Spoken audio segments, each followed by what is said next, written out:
what I am trying to say earlier at the beginning of our class is that, well, this is going to be the last Buddhist session before the next week. We're going to start with my own level 2 at the same time slot here, and it will be resumed right after my own level 2 is over. So that's for those who are looking for more Buddhist wisdom.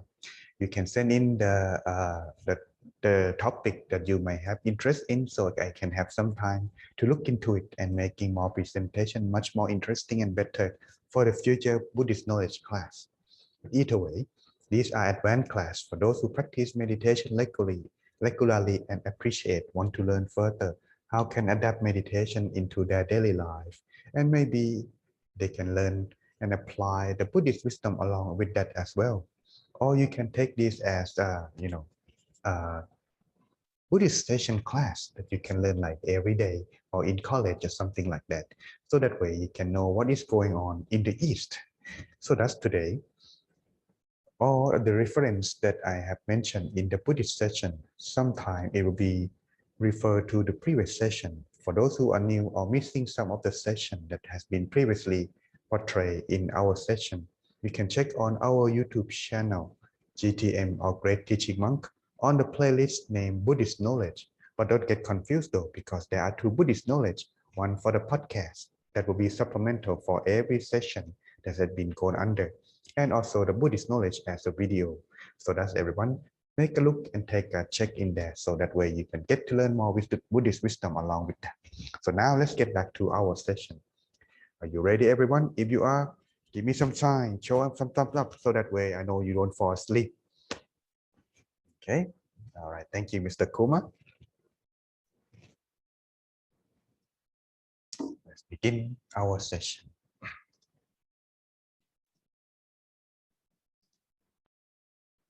Right.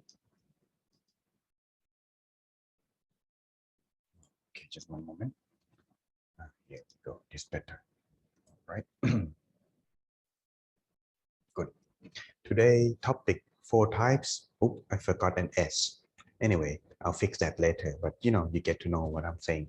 So 4 types of lotus. Reference on this the beginning.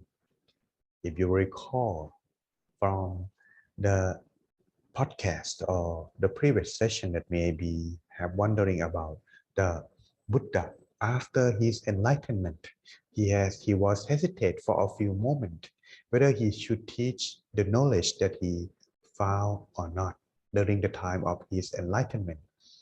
The thing about that is he wasn't sure, because the knowledge that he found during the time of his enlightenment was very profound. He wasn't sure whether the people at this time would be understand of what he has discovered. But then he rethink and consider. He able to classify people of the world at the time into 3 types. In fact, the reference of these 4 types of lotus that's been famously mentioned and talk about, they are come mostly from 3 sources, but most talk about are 2 sources. Let me mention this before we go deeper. The first source of the 4 types of lotus. Well, let me go back a little bit before we, so you can see my face. Don't see the screen only. Stop sharing for a few moments. Okay. The first reference was mentioned during the time is on the sutra called Bodhi Rajakumara. Anyway, that's the name of it. We can find a reference on Google. In this session, it's mentioned that the Buddha, after he has discovered enlightenment or become the Buddha, he classified people into 3 types. Only 3, not 4 yet. Okay, only 3. But in the later sutra, that talk about 4 types of people that will be able to understand the knowledge of the Buddha. That's when the teaching monk of the later generation, when they taught, they use this as a 4 type, but reference from the first the Buddha discovered, which is 3, and then they add the last one. So that's we're gonna talk about as a 4 type of people who will be able to understand the wisdom of the Buddha. At the end of this session, maybe we can reflect on ourselves. Where are we? And we can set a goal in our lives to strive on, to change ourselves, to become better. So let's take a look then.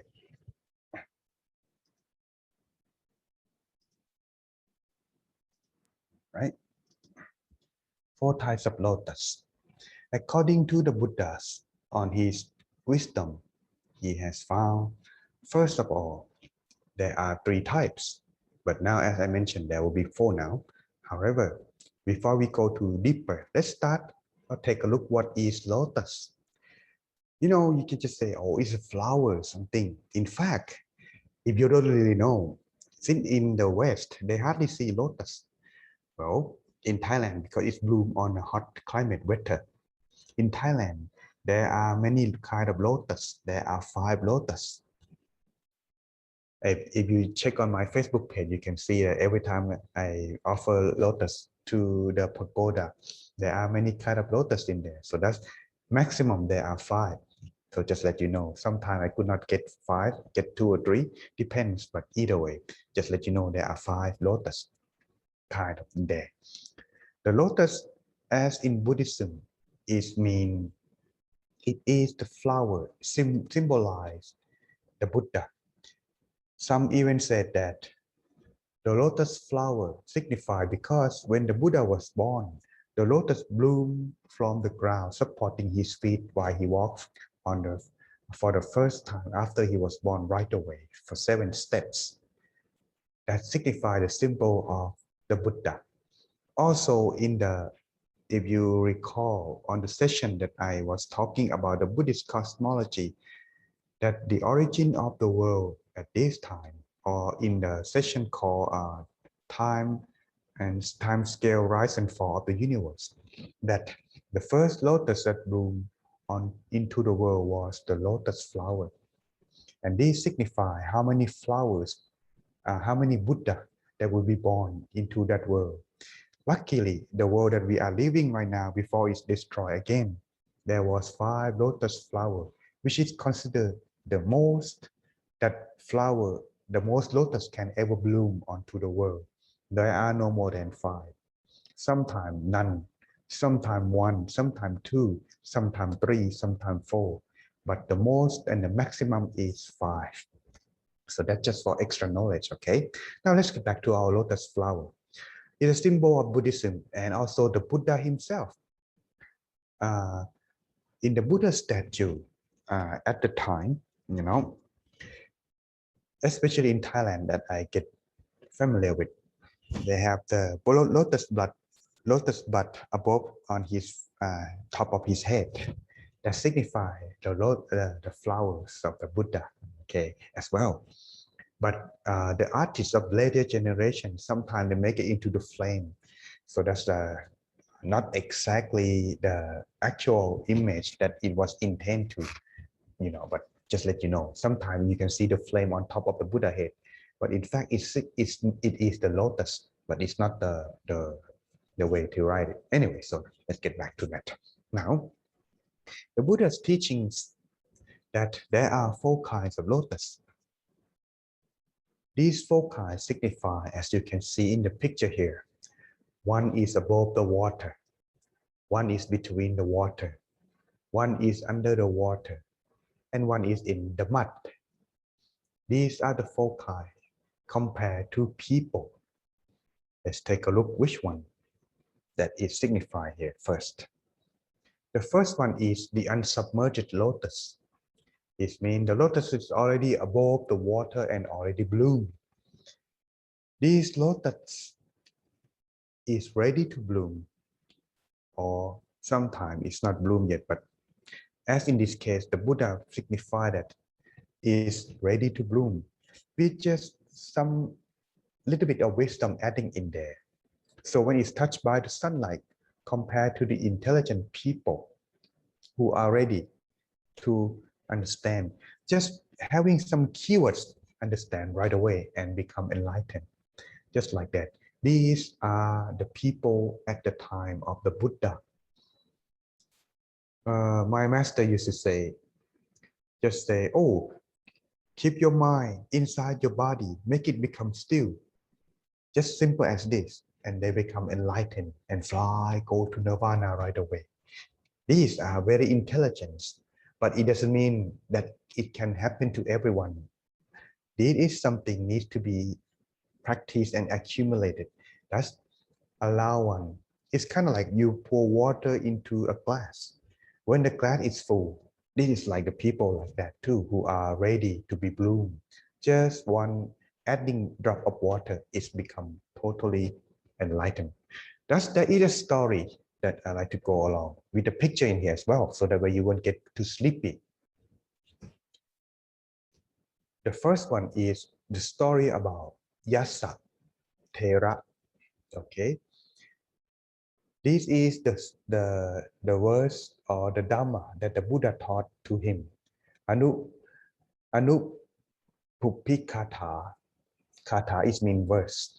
Okay, just only little verse, 5 verse, allow him to become enlightened right away. Unlike the first 5 disciples, the Buddha had to taught the first teaching, Dhammacakka Sutra, which means the Dhamma wheel. He taught 5 times until all of them enlightened. But for him, Yasa, even though he wasn't the first to enlighten, but he learned only 5 words, he become enlightened. This is like the flower that's the lotus that are ready to be bloomed just by having sunlight.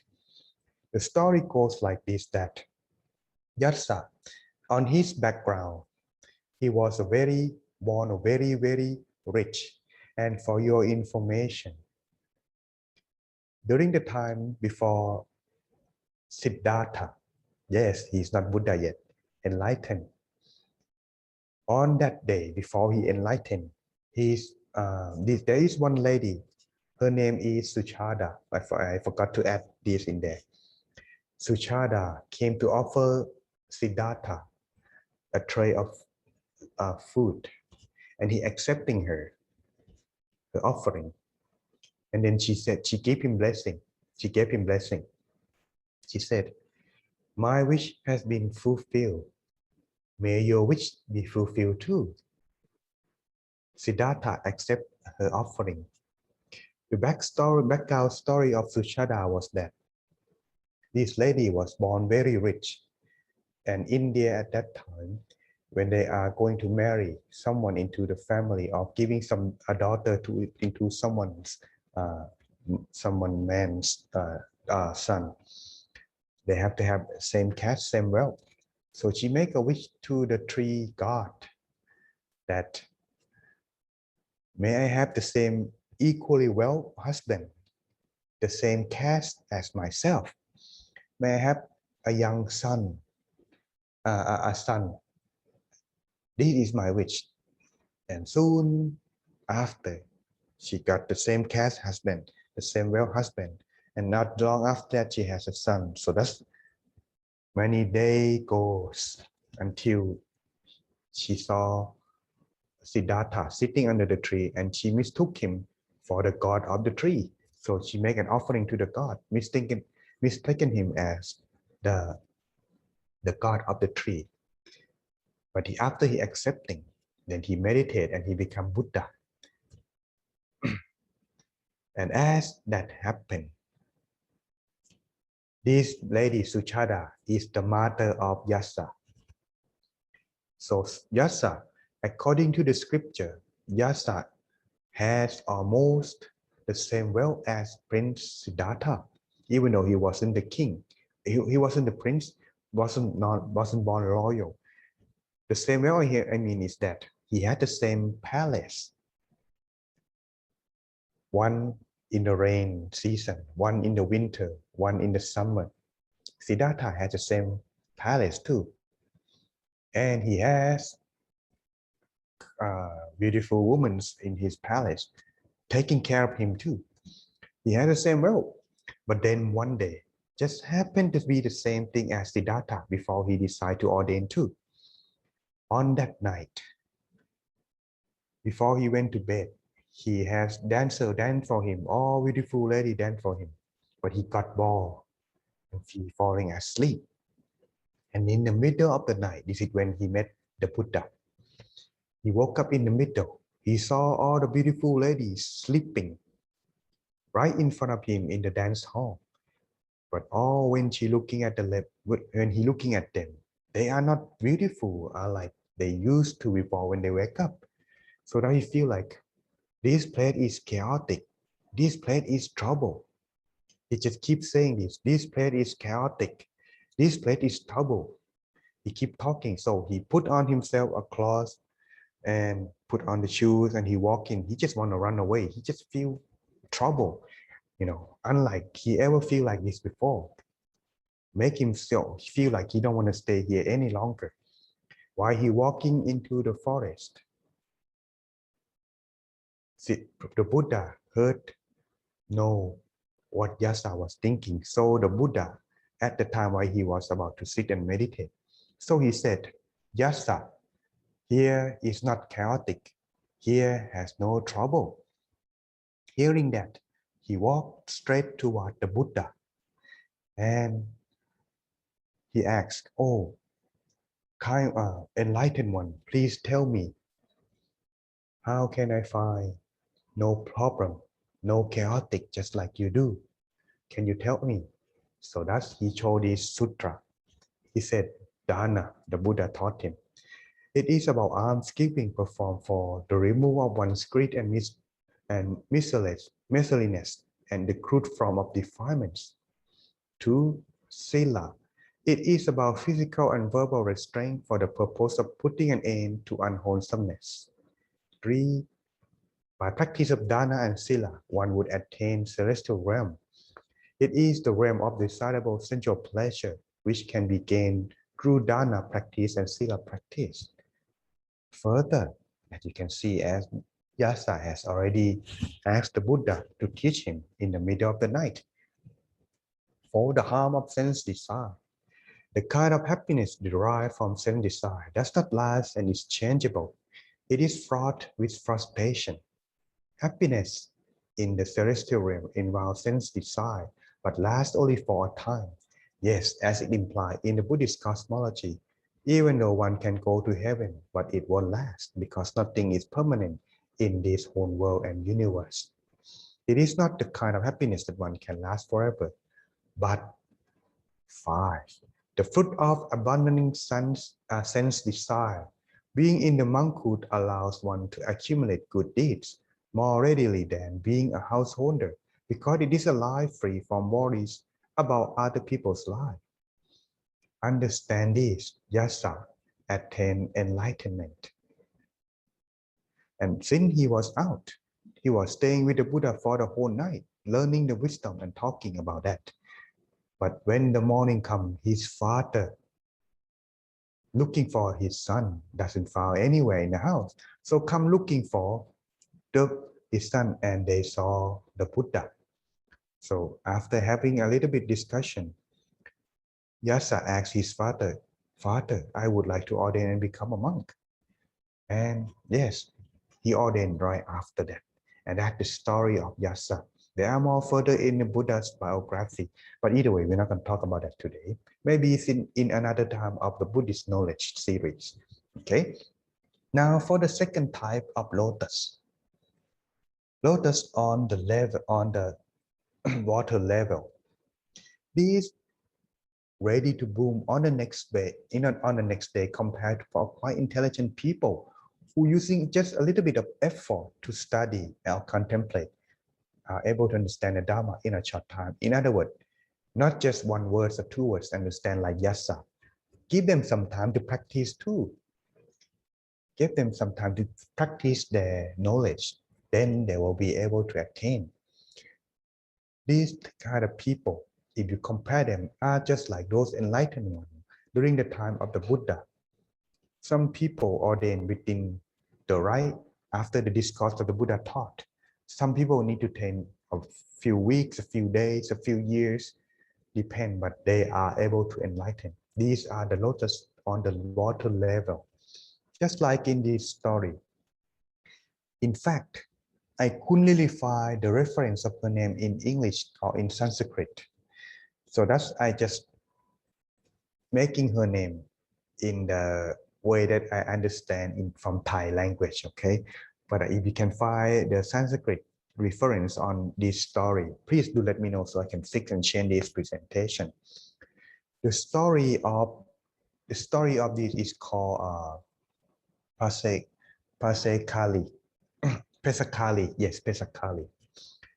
It's a riddle because Pesakali was very, very intelligent. She was born in a family of cotton. Her parents selling cloth, so they're making cloths from cotton. Okay, Pesakali.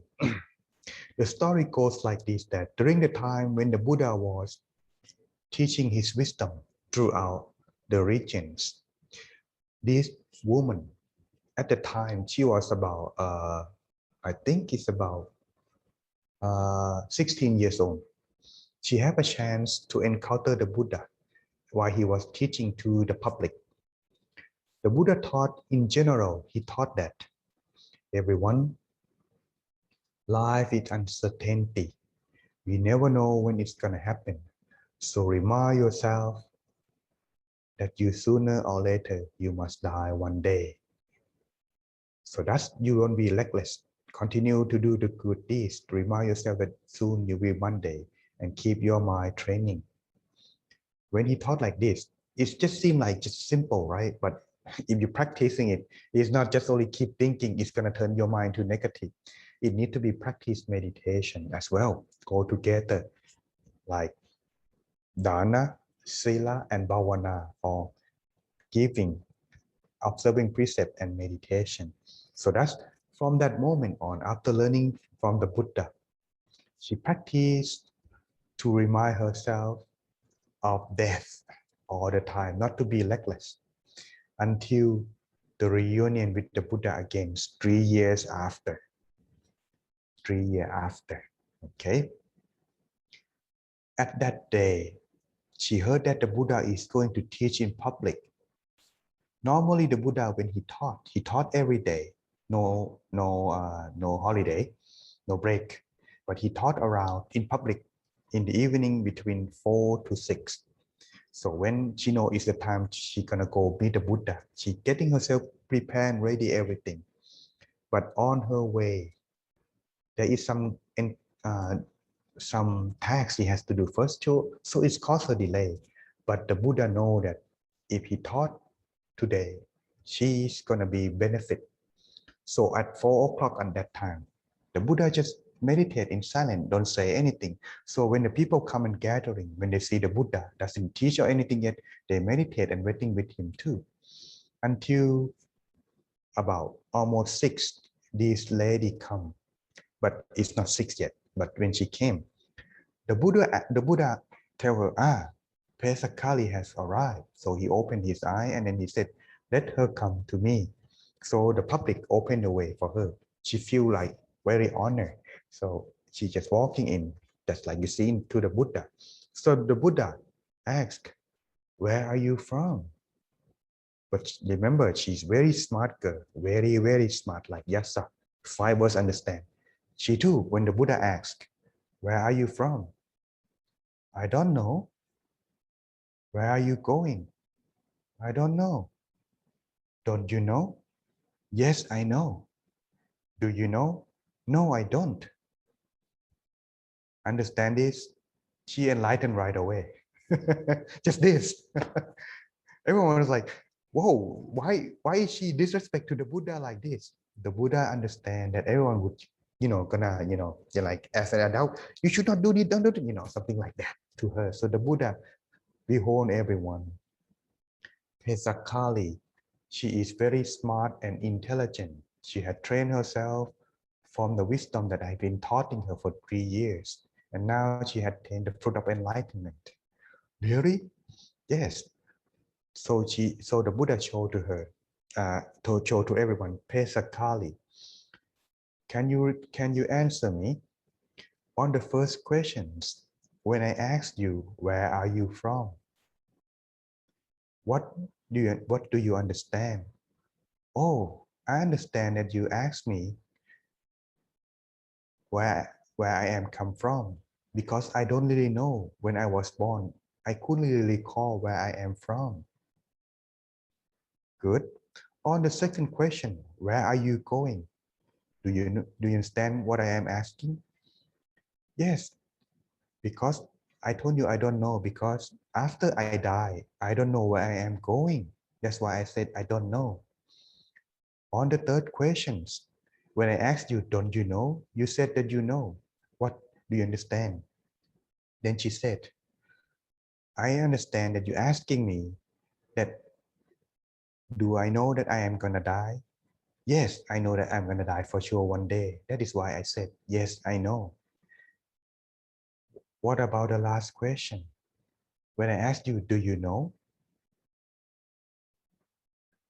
Yes, I do know that when I'm gonna die, but I don't know where I'm gonna go. I don't know when I'm gonna die, but I don't know where I'm gonna go neither. So something like this that the Buddha asked. So everyone was like, wow, she is very intelligent. But unluckily though, after the Buddha taught her, well, it also her lucky day, but also her bad luck day too. Because when she returned home, she saw her father working very hard and falling asleep. So she went to wake up her father, but because of the machine while he was working on, he wake up and he was like sudden, and then the machine was working. So it just pierced into her chest and it hurt her very much. And she died in that evening after she met her family. But it was her lucky, because even though she passed away, but she has earned the fruit of enlightenment on the first level, of course. So therefore, she was reborn in the happy realm on the second floor of heaven. So that is the story of Pesakali, the lady who was very smart but trained herself for a long time, 3 years, until met the Buddha again and attained enlightenment. What about the third kind of lotus? We are almost over, everyone. It is a submerged lotus. Compare for people who have medium or low intelligence, but with goodwill and effort, they too can one day understand Dhamma one day. Compared to who? Yes, these are the people like us who have open mind, willing to understand or listening to the Dhamma, but practice no matter what. We have not attained the fruit yet, because even though we learn, but we don't realize by our heart. For example, like this is that when someone tell you that this restaurant have a very good food, if we never try or taste the food at that restaurant yet, we just only know that this restaurant is good. These are like us, even though we learn, we practice, it's not get into our mind yet. But when we went into that restaurant, order the food and try it, we know what it tastes like and we know how good it is. Same thing too. If we attain the fruit of enlightenment, we understand by our heart without going or having to taste it over again. So these are the kind of people or submerged lotus that we are in. If we want to reflect ourselves, therefore there is no story compared on this one, since it is about us. But what about the last one? This is the most unfortunate one. The Buddha, when he enlightened, he compared people to these three kind of lotus.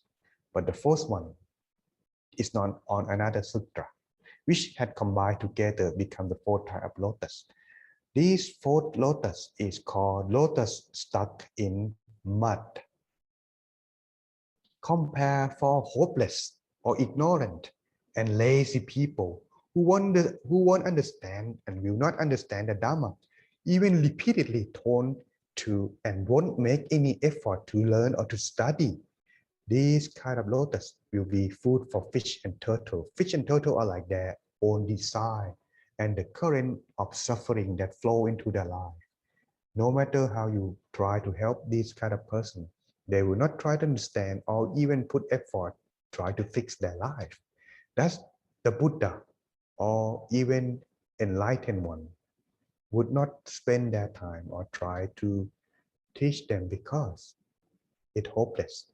Just like in this story.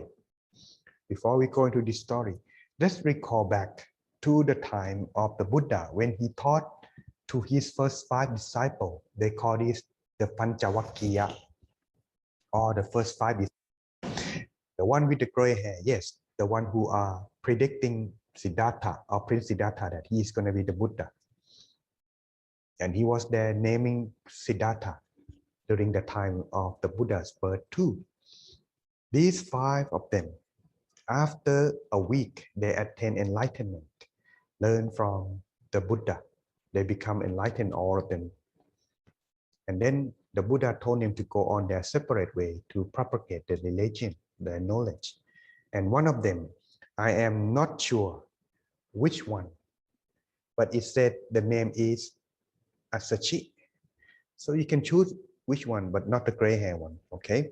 Asachi is the youngest one. Since it's on the back, you can choose which one you like, okay, to be Asachi. And after they all went on their separate way, Asachi met this person. Okay, oops, wrong order. During the time, there were a couple. The name is Upatissa and Kolita. Okay, Upatissa, very smart and handsome, while Kolita, very friendly and also smart, but not as handsome as Upatissa. Upatissa is very smart, but while Kolita is very friendly and very care people, very generous as well. Both are very generous. At the time, they were born in a wealthy family, the head of the village too. These two from different village, but they are very close friends. And they have company of 250 people. They decided they want to ordain because they feel that life as a family man is very trouble. So when they ordain, their friend 250 follow them too. But it just happened that they have not met the Buddha yet. So when they went to learn under the teacher named Sanjaya,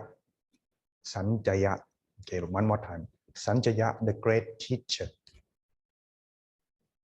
When they went to study, within 3 days, they both are very, very smart, but within 3 days, they learn all the wisdom that Sanjaya has offered to them. And they talk about among themselves. They said, this study under this teacher is really senseless. We're not going to learn anything from him. Let's not waste our time. Let's make a promise to each other. If any of us find the knowledge, we must share it immediately. So they both agree. And then one day, when Upatissa met Venerable Asachi on his arms round, after finishing his meal, Upatissa went to ask and learn from Venerable Asachi that, who is your master? What did he teach you? You look very serene, seeming like you are enlightened. Asachi know that he know that this person is a good intention. So, but since he just newly ordained, he doesn't know much, but he want this person to meet the Buddha. So he said, well, friend, I just ordained recently. I wasn't know much. I only learned just a few that my master taught me. My master is Gautama Buddha. At the time in India, they do not call him Buddha. They call him recluse or ascetic or monk or venerable.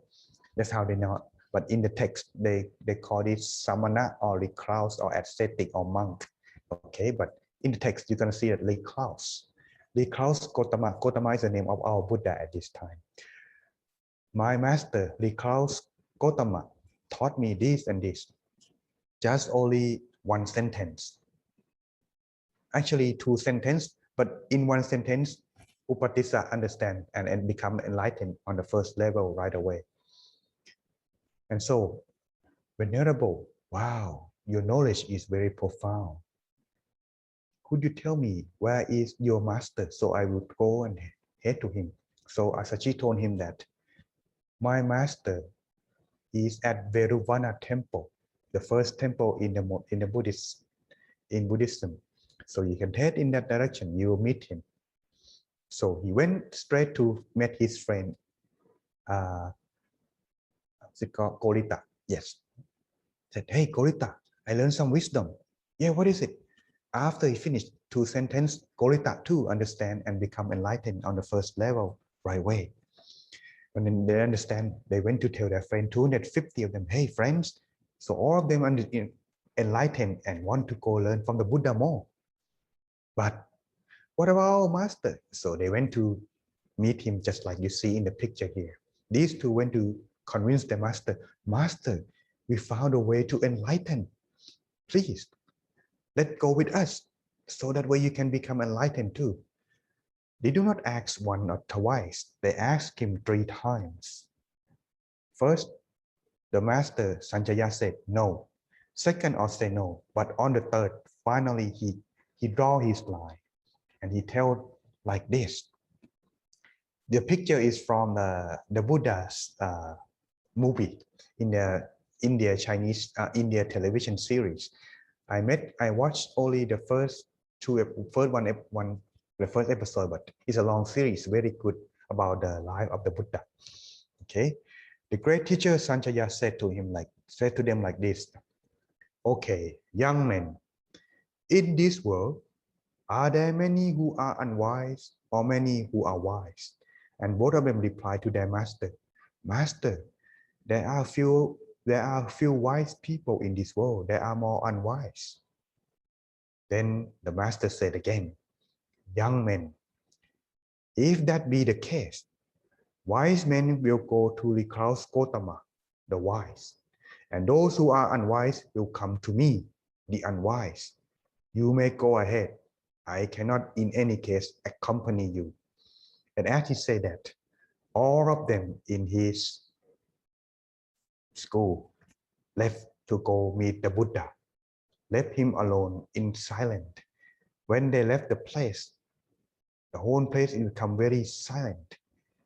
Sanjaya was very grieved. It's like blood coming out from his mouth. But he won't die though, because he's going to encounter the Buddha in the future. But what it's going to be like? Well, maybe it's at another time, everyone. But this is the story of those who are just like the lotus stuck in the mud. So that's everyone. If you understand on this part, I think we all know now, if we can reflect on our life, whether who we are and how we can make up ourselves become any of these lotus in the future. So that way, maybe the light of enlightenment can shine on into our mind and free ourselves from suffering as well in the future. So hopefully what you learned from our session today, the 4 types of lotus, can be benefit for everyone. Thank you for listening. Before we part today, is there any questions you may have? Stop recording right now. Okay.